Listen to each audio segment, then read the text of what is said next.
সাভারের রানা প্লাজা ধসে সহস্রাধিক মানুষের মৃত্যুর ঘটনায় করা হত্যা মামলার প্রধান আসামি সোহেল রানাকে ৬ মাসের জামিন দিয়েছেন হাইকোর্ট। তবে জামিন স্থগিত চেয়ে চেম্বার আদালতে আবেদন করবে রাষ্ট্রপক্ষ। বিচারপতি আতাউর রহমান খান ও বিচারপতি কে এম হাফিজুল আলমের হাইকোর্ট বেঞ্চ তাকে জামিন আদেশ দেন। একসঙ্গে তাকে কেন স্থায়ী জামিন দেওয়া হবে না জানতে চেয়ে রুলও জারি করা হয়েছে। গত বছরের ৬ এপ্রিল এই মামলায় সোহেল রানাকে জামিন দিয়েছিল হাইকোর্ট। পরে জামিনের বিরোধিতা করে আপিল বিভাগে যায় রাষ্ট্রপক্ষ।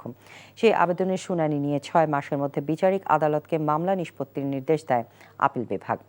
আপিল বিভাগের সেই নির্দেশনা বাস্তবায়ন না করায় পুনরায় হাইকোর্টে জামিনের আবেদন করেন আসামি সোহেল রানার আইনজীবী। সেই আবেদনে সাড়া দিয়ে এবার ৬ মাসের জামিন দিয়েছে হাইকোর্ট। ২০১৩ সালের ২৪ এপ্রিল সাভার বাসস্ট্যান্ড সংলগ্ন ১০তলা ভবন রানা প্লাজা ধসে নিহত হন ১১৩৫ জন পোশাক শ্রমিক, আহত হন আরও কয়েক হাজার শ্রমিক।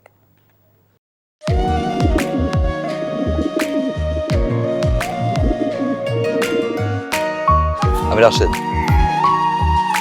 আমি সুফিয়া। আপনার পোষা কবুতর, আপনার মায়া এখনো ছাড়তে পারেনি, এই জন্য উড়ে চলে আসছে।